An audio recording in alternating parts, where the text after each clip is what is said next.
Doomsday fish.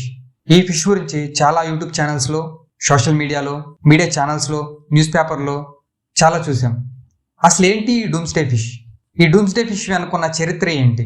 ఎందుకు ఈ doomsday ఫిష్కి ప్రజలు భయపడుతున్నారు? ఈ డూమ్స్డే ఫిష్ బయటికి వస్తే నిజంగా డేంజర్ ఉందా అంటే, హిస్టరీలో ఈ ఫిష్ కనపడిన ప్రతిసారి ప్రకృతి విలయాలు జరిగాయి. అసలు ఈ ఫిష్ 1000 అడుగుల నుండి 3280 అడుగుల్లో బ్రతికే జీవి. అలాంటి జీవి ఒక్కసారిగా బయటకు వచ్చింది. ఈ ఫిష్ 30 అడుగుల వరకు పెరగగలదు.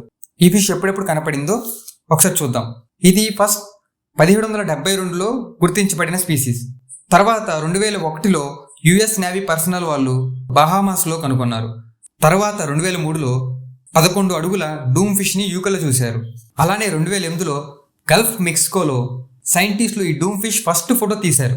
ఆ తర్వాత 2009 నుంచి 2010 వరకు జపనీస్ బీచ్లో తరచుగా ఈ డూమ్ ఫిష్లు కనపడతా ఉన్నాయి.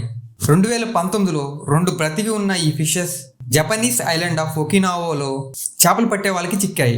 2024 ఆగస్టులో అయితే 20 డూమ్ ఫిష్లు కోస్ట్ ఆఫ్ కాలిఫోర్నియా సిన్స్ 1910లో కనపడ్డాయి. ఇప్పుడు ఈ 2025 ఫిబ్రవరిలో మెక్సికోలో ఒక డూమ్ ఫిష్ కనపడింది. ఇది కనపడిన తర్వాత చెడు జరుగుతుందని, ఏదో ప్రళయం రాబోతుందని కథనాలు జరుగుతున్నాయి. ప్రపంచం మొత్తం ఇప్పుడు ఈ ఫిష్ గురించే మాట్లాడుకుంటున్నారు. 2011లో పెద్ద సునామీ వచ్చింది. ఈ సునామీలో వేల మంది ప్రజలు ప్రాణాలు కోల్పోయారు. ఈ విపత్తు జరిగే ముందు 2009 నుంచి 2010 వరకు ఈ ఫిషెస్ తరచుగా జపాన్ బీచెస్ లో కనపడ్డాయి.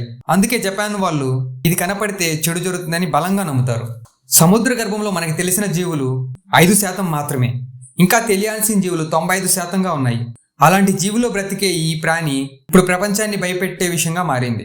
ఈ ఫిష్ బయటికి వచ్చిన తర్వాత ప్రపంచం మొత్తం ఆ ఫిష్ గురించి తెలుసుకోవాలని ఆసక్తి చూపిస్తుంది.